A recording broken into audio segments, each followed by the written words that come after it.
वालेकुम वरहमतुल्लाह। My name is Mohammad हारून। बेटे जैसे कि हमने स्टार्ट किया हुआ था सर्कुलेटरी सिस्टम, उसके तीनों कंपोनेंट को हमने डिटेल से डिस्कस कर लिया था। लास्ट लेक्चर के अंदर थर्ड कंपोनेंट का जो पार्ट था वेन्स और इंटरस्टिशियल फ्लूइड, उसको हमने मुकम्मल किया था। तो आज के इस लेक्चर के अंदर हम नेक्स्ट टॉपिक स्टार्ट करने लगे हैं, blood pressure and rate of blood flow. इसको हम डिस्कस करेंगे। तो स्टार्ट करते हैं। बेसिकली ब्लड प्रेशर है क्या? ये वो फोर्स है जो ब्लड अप्लाई करता है on the wall of arteries की वॉल के ऊपर जो ब्लड फोर्स अप्लाई करता है बेटा, वो क्या कहलाती है? ब्लड प्रेशर कहलाती है। तो स्टार्ट करते हैं। सबसे पहले डेफिनेशन है, force exerted by blood against the wall of artery की वॉल के अगेंस्ट जो ब्लड फोर्स अप्लाई करते हैं बेटा, उसको हम क्या कहते हैं? ब्लड प्रेशर कहते हैं। हम जानते हैं कि ह्यूमन हार्ट जो है ना, उसके वेंट्रिकल्स जब पंप करते हैं तो फिर वो क्या करते हैं? ब्लड प्रेशर अप्लाई करते हैं। अब वो बेसिकली है क्या? जब हमारे वेंट्रिकल पंप करेंगे ना, वो कंट्रैक्ट करेंगे, तो उसकी कंट्रैक्शन की वजह से फोर्स अप्लाई की जाएगी ब्लड के ऊपर। वही ब्लड जब एओर्टा में और आर्टरीज़ में जाएगा, तो वो ब्लड जो है वो उनकी वॉल के ऊपर फोर्स अप्लाई करेगा, और वो फोर्स जो पर यूनिट एरिया पर लगाई जाए वो क्या जनरेट करती है बेटा? प्रेशर जनरेट करती है। तो हमारे जो ह्यूमन हार्ट के एट्रिया है ना, एट्रिया बेटा, एट्रिया जब वो कंट्रैक्ट करते हैं तो उसी से ब्लड प्रेशर जनरेट होता है। ख़ास तौर पे हमारा जो लेफ़्ट एट्रिया है, तो लेफ़्ट एट्रिया के कंट्रैक्ट होने से फोर्स किस पर अप्लाई हुई बेटा? ब्लड पर। और ये ब्लड किस पर लगा रहा है? वॉल ऑफ ब्लड वेसल्स, हमारी खून की नालियों की वॉल के ऊपर जो है वो अप्लाई कर रहा है। जैसे फ़र्ज़ करें ये हमारे पास एक ब्लड वेसल है, खून की नाली है, क्लियर, और इसके अंदर ये सारे का सारा जो है वो ब्लड जा रहा है, ठीक है। इसमें प्लाज्मा भी है, ब्लड सेल्स भी हैं। अब ये क्या करेंगे? ये आर्टरी की वॉल के साथ और आपस में भी टकराएंगे। तो आर्टरी की वॉल के साथ जब टकराएंगे तो ज़ाहिर बात है फोर्स लगाएंगे, और वो फोर्स जो पर एरिया पर जनरेट की जाए बेटा, उसको हम क्या कहते हैं? प्रेशर कहते हैं। तो इस तरह हमारे अंदर जो है ब्लड प्रेशर जनरेट किया जाता है। क्लियर हो गया? तो ब्लड प्रेशर की जो वैल्यू है बेटा, उसको हम millimetre of H G mercury की अलामत है, ठीक है। तो हम इसको मरकरी के कॉलम, यानी कि हम इसके लिए जो रेफरेंस इसकी मेजरमेंट के लिए इस्तेमाल होता है, वो बेसिकली मिलीमीटर इन मरकरी हम इसको मेजर करते हैं। उसकी वजह ये है कि हमने सिंपली ये देखा है कि जितना हमारे ब्लड प्रेशर की वैल्यू राइज़ होती है, उसी हिसाब से मरकरी का कॉलम भी राइज़ होता है। तो तभी हम रेफरेंस के तौर पर मरकरी के कॉलम को इस्तेमाल करके हम अपने ब्लड प्रेशर की जो वैल्यू है बेटा, उसको मेजर करते हैं। क्लियर? अब इसकी इंपॉर्टेंस क्या है? तो बेसिकली ये वो प्रेशर है जिसकी वजह से that cause blood flow from heart to capillaries. इसकी वजह से हमारे हार्ट से आर्टरीज और कैपिलरीज तक उसी प्रेशर की वजह से ब्लड जो है वो फ्लो करता रहता है। ठीक हो गया बेटा? ये ब्लड फ्लो को कैपिलरीज तक पहुंचाने का रिस्पॉन्सिबल है। तो हमारे पास ब्लड प्रेशर की जो वैल्यू है वो वेरी करती रहती है। आपको बताया कि ह्यूमन वेंट्रिकल्स कंट्रैक्ट भी करते हैं और रिलैक्स भी करते हैं। जब वो कंट्रैक्ट करेंगे तो ज़्यादा प्रेशर अप्लाई करेंगे, जब वो रिलैक्स होंगे तो ज़ाहिर बात है प्रेशर क्या हो जाएगा बेटा? कम हो जाएगा। इसी बुनियाद पे हमारे जो ब्लड प्रेशर की वैल्यू है वो चेंज होती रहती है। तो ब्लड प्रेशर को हमने दो टाइप्स में डिवाइड किया हुआ है। फर्स्ट वन है हमारे पास सिस्टोलिक प्रेशर, और नेक्स्ट वन है हमारे पास डायस्टोलिक प्रेशर। तो सिस्टोलिक प्रेशर क्या होता है बेटा? सिस्टोलिक वर्ड हमने ये ह्यूमन हार्ट की एनाटॉमी को जब हमने डिस्कस किया था, वहाँ पर मैंने आपको ये समझाया था बेटा, सिस्टोलिक का मतलब होता है कंट्रैक्शन के लिए। जहाँ भी लफ्ज़ सिस्टोलिक आ जाए ना, तो ये कंट्रैक्शन के लिए लफ्ज़ इस्तेमाल होता है। इसका मतलब ये हुआ कि जब वेंट्रिकल्स, बात हो रही है वेंट्रिकल्स की, जब हमारे वेंट्रिकल कंट्रैक्ट होते हैं ना, तो उनकी कंट्रैक्शन की वजह से जो प्रेशर जनरेट होता है बेटा, उसको हम कहते हैं systolic pressure. When ventricles of the heart contract, जब हमारे वेंट्रिकल कंट्रैक्ट होंगे तो फिर जो फोर्स एक्सर्टेड बाय ब्लड, फिर जो फोर्स लगाएगा ब्लड किसके ऊपर? आर्टरीज़ की वॉल के ऊपर, वो क्या होगी बेटा? मैक्सिमम फोर्स होगी। क्योंकि जब ये कंट्रैक्ट करेंगे ना, तो इनकी कंट्रैक्शन से ब्लड के ऊपर बहुत ज़्यादा फोर्स अप्लाई की जाएगी, और वो फोर्स जो है वो आगे ब्लड आर्टरीज़ की वॉल पे लगाएगा और मैक्सिमम वहाँ पर फोर्स अप्लाई की जाएगी। इसी वजह से हम इसे क्या कहते हैं? सिस्टोलिक प्रेशर कहते हैं। ठीक है बेटा? इसकी वैल्यू कितनी होती है सिस्टोलिक प्रेशर की? तो बेसिकली हमारे पास इसकी वैल्यू होती है 120 mm ऑफ Hg। ये आपने वैल्यू याद रखनी है। क्लियर? और इस सिस्टोलिक प्रेशर की जो हाईएस्ट वैल्यू होती है वो एओर्टा के अंदर होती है। एओर्टा वही नाली है जो हमारे लेफ्ट वेंट्रिकल से निकल रही है, क्योंकि वो डायरेक्टली वेंट्रिकल से निकल रही है, इसलिए उसके अंदर ब्लड प्रेशर की जो वैल्यू है वो मैक्सिमम होगी 400 to 500 mm ऑफ Hg। हमने देखा था यहाँ पर ब्लड प्रेशर की वैल्यू होती है। उसके बाद नेक्स्ट वन है हमारे पास डायस्टोलिक प्रेशर। तो डायस्टोलिक प्रेशर है क्या? बेसिकली व्हेन वेंट्रिकल्स रिलैक्स, जब हमारे वेंट्रिकल रिलैक्स होंगे उस वक्त no force exerted by blood, तो ब्लड कोई फोर्स हमारे आर्टेरियल वॉल के ऊपर नहीं लगा रहा होता, जो तब क्या होगा? जो प्रेशर है वो रिड्यूस हो जाएगा। यानी कि वो प्रेशर क्या हो जाएगा बेटा, लो हो जाएगा। ये जो लोएस्ट प्रेशर है, जब हमारे वेंट्रिकल रिलैक्स होते हैं तो ब्लड कोई फोर्स नहीं लगाता, तब प्रेशर मिनिमम होता है, बहुत कम होता है। उस लोएस्ट प्रेशर को हम क्या कहते हैं, डायास्टोलिक प्रेशर। आपको बताया था कि डायास्टोलिक जो वर्ड है वो हमेशा रिलैक्स स्टेट के लिए लफ्ज़ इस्तेमाल होता है, रिलैक्स स्टेट के लिए लफ्ज़ इस्तेमाल होगा।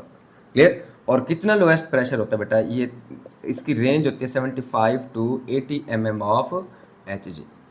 ठीक है, तो ये है बेसिकली हमारे पास इसकी वैल्यू।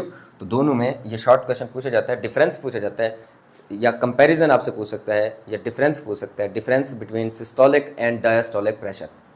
ठीक है बेटा, तो आपको अच्छे तरीके से ये याद होना चाहिए। उसके बाद एक छोटा सा टॉपिक है कंट्रोल ऑफ ब्लड प्रेशर। ये सिर्फ इन्फॉर्मेशन के लिए आपके साथ शेयर किया जा रहा है। तो ब्लड प्रेशर को कैसे कंट्रोल किया जाता है, तो हमारे ब्लड प्रेशर की वैल्यू जब वेरी करती है ना, चेंज होती है, तो वो चेंजमेंट के दौरान उसको कैसे फील किया जाता है, कैसे पता चलता है कि ब्लड प्रेशर ड्रॉप हो रहा है या कैसे पता चलता है कि ब्लड प्रेशर हाई हो रहा है। तो हमारे जो आर्टरीज होती हैं उनके अंदर ख़ास तौर पे एओर्टा के अलावा कैरोटिड आर्टरी, ये आर्टरी कौन सी होती है, जो हमारे हेड पोर्शन की तरफ जो है वो ब्लड को लेकर जा रही होती है। एओर्टा कौन सी है, भला ये वो नाली है जो डायरेक्ट किससे निकल रही होती है बेटा, वेंट्रिकल से निकल रही होती है। तो इन दोनों के अंदर खास रिसेप्टर होते हैं जिनको हम कहते हैं बैरो रिसेप्टर्स। क्लियर। तो ये बैरो रिसेप्टर्स क्या करते हैं, जो भी ब्लड प्रेशर की वैल्यू में इन दोनों नालियों के अंदर चेंज आती है उसको फील करते हैं। तो फिर क्या करेंगे, बैरो रिसेप्टर आगे हमारे सेंट्रल नर्वस सिस्टम को पैगाम देंगे, सेंट्रल नर्वस सिस्टम को। ठीक है बेटा, तो सेंट्रल नर्वस सिस्टम के दो पार्ट्स ऐसे हैं जो इसको रिस्पॉन्ड करते हैं। फर्स्ट वन है बेटा हमारे पास sympathetic nervous system, sympathetic nervous system. Clear. और दूसरा जो यहाँ रिस्पॉन्ड करता है बेटा वो है हमारे पास parasympathetic nervous system, parasympathetic nervous system. Clear. तो ये दो तरह के नर्वस सिस्टम है जो रिस्पॉन्ड करते हैं। अब सिंपली सिंपैथेटिक नर्वस सिस्टम कब रिस्पॉन्ड करेगा, जब आपका ब्लड प्रेशर लो होगा। ब्लड प्रेशर क्या होगा बेटा, लो होगा। तो जब आपका ब्लड प्रेशर लो होगा तो फौरन एओर्टा और कैरोटिड आर्टरी के अंदर जो बैरो रिसेप्टर्स हैं वो इसको फील करेंगे और सेंट्रल नर्वस सिस्टम को पैगाम देंगे, और फिर हमारा जो सिंपैथेटिक नर्वस सिस्टम है उसको एक्टिवेट किया जाता है। तो वहाँ से एक रिस्पॉन्स जनरेट होता है जिसको हम कहते हैं फाइट और फ्लाइट रिस्पॉन्स। क्लियर। तो फाइट और फ्लाइट रिस्पॉन्स की वजह से क्या होता है, फिर आगे जो ब्लड प्रेशर है उस वक्त हाई किया जा रहा होता है, तो ब्लड प्रेशर को फिर क्या किया जाता है बेटा, बढ़ा दिया जाता है। ये कब होता है, जब ब्लड प्रेशर की वैल्यू कम होती है तब होता है ऐसा। और आपका जो पैरासिम्पैथेटिक नर्वस सिस्टम है, बेसिकली इसको पेरिफेरल नर्वस सिस्टम भी कहते हैं। ठीक है बेटा, तो हमारे पास पैरासिम्पैथेटिक नर्वस सिस्टम के अंदर ये कब एक्ट करता है, जब हमारे ब्लड प्रेशर की वैल्यू हाई होती है। ब्लड प्रेशर की वैल्यू बेटा क्या होगी, हाई होगी। ठीक है, तो ब्लड प्रेशर जब हमारे पास ज़्यादा हो जाएगा, हद से ज़्यादा लिमिट, अब वो लिमिट कौन सी है वो आपको पहले बता दिया कि 75 to 80 mm ऑफ Hg, ये कम वैल्यू है। अगर इससे ब्लड प्रेशर कम होगा तो सिंपैथेटिक नर्वस सिस्टम एक्ट करेगा, और अगर आपका blood pressure 120 mm of Hg से ज़्यादा हो गया तो ये ब्लड प्रेशर हाई हो गया है। अब उस हाई ब्लड प्रेशर को नॉर्मलाइज करेगा कौन बेटा, आपका पैरासिम्पैथेटिक नर्वस सिस्टम, क्योंकि आप लोगों ने पढ़ा हुआ है जो पैरासिम्पैथेटिक नर्वस सिस्टम है आपके अंदर जो नॉर्मल बॉडी स्टेट होती है उसको मेंटेन करके रखता है। तो तब जाकर आपका पैरासिम्पैथेटिक नर्वस सिस्टम एक्ट करेगा और ये क्या करेगा, ब्लड प्रेशर की वैल्यू को डाउन कर देगा ताकि उसको नॉर्मल रेंज में रखा जाए। और वो नॉर्मल रेंज क्या है बेटा, 120/80 mm ऑफ Hg, हम उसके लिए लफ्ज़ यूज़ करते हैं। 120/80 ये नॉर्मल वैल्यू है बेटा। क्लियर। तो इसलिए दो वैल्यूज़ लिखी होती है, ये सिस्टोलिक प्रेशर को ज़ाहिर कर रहा होता है और ये डायस्टोलिक प्रेशर को यहाँ पर ज़ाहिर कर रहा होता है। तो ये सिंपल हमने देखा है कि बैरो रिसेप्टर ने हमारे जो नर्वस सिस्टम है, चाहे वो सिंपैथेटिक है चाहे वो पैरासिम्पैथेटिक नर्वस सिस्टम है, इनको एक्टिवेट किया। कुछ बैरो रिसेप्टर क्या करते हैं, हमारे सेंट्रल नर्वस सिस्टम के अंदर पड़े हुए हाइपोथैलेमस को एक्टिवेट करते हैं। हाइपोथैलेमस को, ये कब होता है, जब आपका ब्लड प्रेशर लो होगा। क्लियर। तो जब आपका ब्लड प्रेशर लो होता है, लो ब्लड प्रेशर पे मैं यहाँ पर लिख देता हूँ, ब्लड प्रेशर बीपी जो है आपका लो हो जाएगा। क्लियर। तो ब्लड प्रेशर लो होने की वजह से सेंट्रल नर्वस सिस्टम का जो हाइपोथैलेमस है इसको एक्टिवेट करते हैं बैरो रिसेप्टर्स, और हाइपोथैलेमस क्या करेगा, एक हार्मोन बनाना शुरू कर देगा जिसको हम कहते हैं ADH, एंटी डाययूरेटिक हार्मोन। इसका दूसरा नाम है वैजोप्रेसिन। वैजोप्रेसिन, तो वैजोप्रेसिन क्या करता है, रीएब्जॉर्प्शन ऑफ वाटर को बढ़ा देता है। ब्लड के अंदर रीएब्जॉर्प्शन ऑफ वाटर पानी की रीअब्जॉर्प्शन को बढ़ा देता है, और जब पानी की रीअब्जॉर्प्शन ज़्यादा होगी ज़ाहिर बात है फिर ब्लड प्रेशर क्या हो जाएगा बेटा, मेंटेन हो जाएगा। तो आपने देखा है कि यहाँ कंट्रोल ऑफ ब्लड प्रेशर में आपके बैरो रिसेप्टर फील कर रहे हैं और वो आपके सिंपैथेटिक या पैरासिम्पैथेटिक नर्वस सिस्टम को एक्टिवेट कर रहे हैं, या फिर सेंट्रल नर्वस सिस्टम के अंदर हाइपोथैलेमस जो पड़ा हुआ है उसको एक्टिवेट कर रहे हैं। फिर वो आगे एडीएच यानी एंटी डाययूरेटिक हार्मोन, जिसका दूसरा नाम वैजोप्रेसिन भी है, इसको एक्टिवेट करते हैं। वैजोप्रेसिन, वैजो का मतलब होता है ब्लड वेसल्स, प्रेशन का मतलब होता है उसका डायमीटर कम करना। जब डायमीटर कम हो जाएगा ज़ाहिर बात है प्रेशर क्या हो जाएगा बेटा, ज़्यादा हो जाएगा। तो इस तरह ब्लड प्रेशर को हाई करने के लिए एक तो एडीएच एंटी डाययूरेटिक हार्मोन जो है वो क्या करता है, रीअब्जॉर्प्शन ऑफ वाटर भी करवाता है, या इसका दूसरा काम ये होता है कि वो आपकी ब्लड वेसल्स के साइज़ को कम भी करता है। तो इस तरह ब्लड प्रेशर को क्या किया जाता है बेटा, हाई किया जाता है। और अगर ब्लड प्रेशर हाई है तो इनकी कंसनट्रेशन को कम कर दिया जाता है, एडीएच को कम किया जाएगा, पानी की रीअब्जॉर्प्शन कम की जाएगी, ठीक है, और उसके बाद जो आपकी ब्लड वेसल्स हैं उनको डायलेट किया जाएगा ताकि उसको मेंटेन किया जा सके। तो ये इस तरीके से ब्लड प्रेशर की वैल्यूज़ को क्या किया जाता है बेटा, कंट्रोल किया जाता है। उसके बाद नेक्स्ट वन, आपका जो ब्लड प्रेशर जब जनरेट हो रहा होता है तो आपको पता है कि दो तरह के जो है वो यहाँ पर ब्लड प्रेशर जनरेट किए जाते हैं। एक को हम कहते हैं सिस्टोलिक और दूसरे को क्या कहते हैं बेटा हम, डायस्टोलिक। तो सिस्टोलिक ब्लड प्रेशर की जैसे फोर्स ज़्यादा अप्लाई होती है, 120 mm ऑफ एच, इतना ज़्यादा प्रेशर हाई होता है, और उसकी जैसे हमारी जो आर्टरीज हैं वो क्या हो जाते हैं, डायलेट हो जाते हैं। इसको हम क्या कहते हैं बेटा, वेजो डायलेशन भी कहते हैं।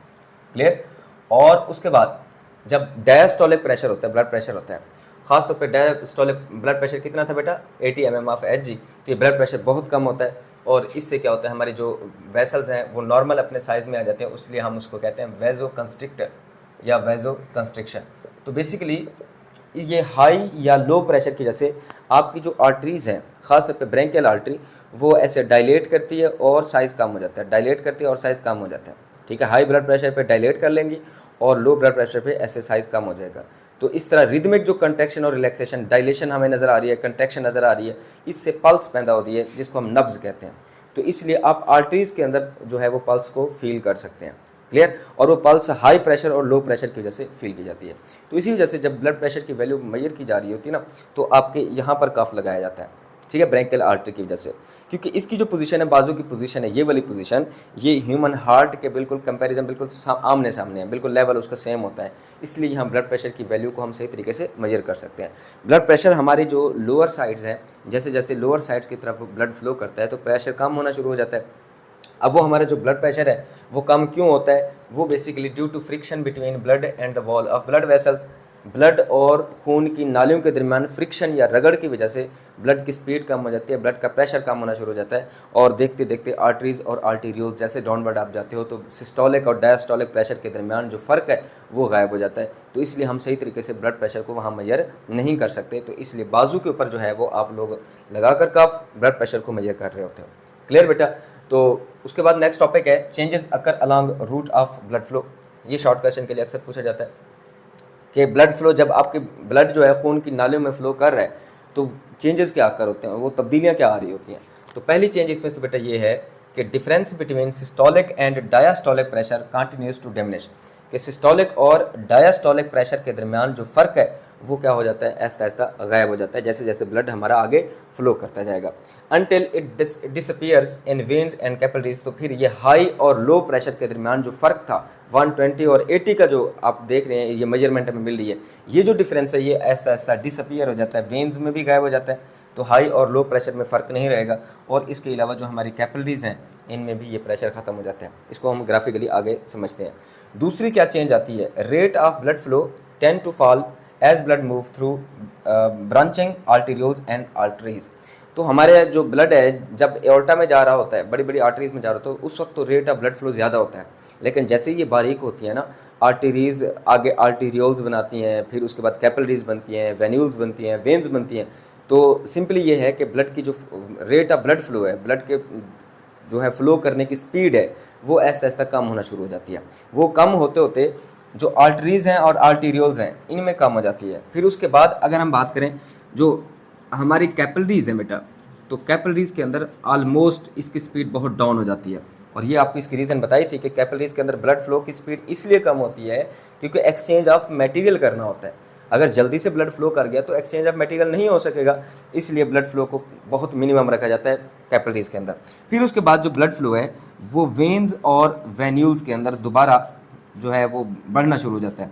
उसकी वजह ये है कि वेन्स और वेन्यूल्स के अंदर मसल्स जो हैं आपके वो कंट्रैक्ट करते हैं, क्योंकि इनके अराउंड मसल्स होते हैं और वॉल्व होते हैं। उनकी कंट्रैक्शन की वजह से क्या होता है कि ब्लड का फ्लो दोबारा जो है वो हाई होना शुरू हो जाता है और उसकी जो अपवर्ड मूवमेंट है टुवर्ड द हार्ट वो ईजी हो जाती है। क्लियर? तो कैपिलरीज के अंदर ऐसा कोई पंपिंग या फोर्स वाला कोई ऑर्गन नहीं है, आर्टरीज के अंदर भी नहीं है। हाँ, अलबत्ता एओर्टा के अंदर हार्ट ने वो फोर्स लगाई हुई है, वो उसी फोर्स की जैसे ब्लड फ्लो कर रहा है। तो जैसे जैसे आगे थोड़ा सा डिस्टेंस कवर करता जाएगा ब्लड, तो स्पीड कम होना शुरू हो जाएगी। जबकि वेन्स के अंदर तो चलो ठीक है, कोई पंप करने वाला ऑर्गन नहीं है, लेकिन मसल्स तो है ना, वो तो जब कंट्रैक्ट करते हैं तो उससे हमारी वेन्स स्क्वीज हो जाती हैं, ऐसे कंट्रैक्ट हो जाती हैं, उससे ब्लड फ्लो दोबारा बहाल हो जाता है। तो वेन्स के अंदर ब्लड फ्लो हाई हो जाता है, कैपिलरीज में बहुत कम होता है, आर्टरीज में भी कम होता है, एओर्टा में सबसे ज़्यादा होता है। क्लियर? ये चेंजेस अकर हो रही होती हैं along the route of blood flow. अब ज़रा हम ग्राफ है हमारे, इसी चीज़ को एक्सप्लेन करने के लिए उसको ज़रा हम समझते हैं जी। तो ये जो ग्राफ है हमारा रेट ऑफ जो पहला जो पॉइंट हमने डिस्कस किया कि difference between systolic and diastolic pressure जो है वो डैमेज होना शुरू हो जाता है, गायब होना शुरू हो जाता है, ख़त्म होना शुरू हो जाता है। तो ये सबसे पहले अगर आप देखें तो ये आपके पास एओर्टा है। एओर्टा के अंदर आपको वाज़े नज़र आ रहा है कि ये ब्लड प्रेशर की वैल्यूज़ में फ़र्क है। लोएस्ट प्रेशर 80 है और हाईएस्ट प्रेशर बेटा कितनी है, 120 mF/Hg है। तो ये ग्राफ आपको यही बता रहा है। उसके बाद जैसे जैसे हम आगे आर्टरीज़ में जाते हैं तो आर्टरीज़ के अंदर जो है ये डिफरेंस और मज़ीद कम हो जाता है, ग्राफ डाउन हो गया।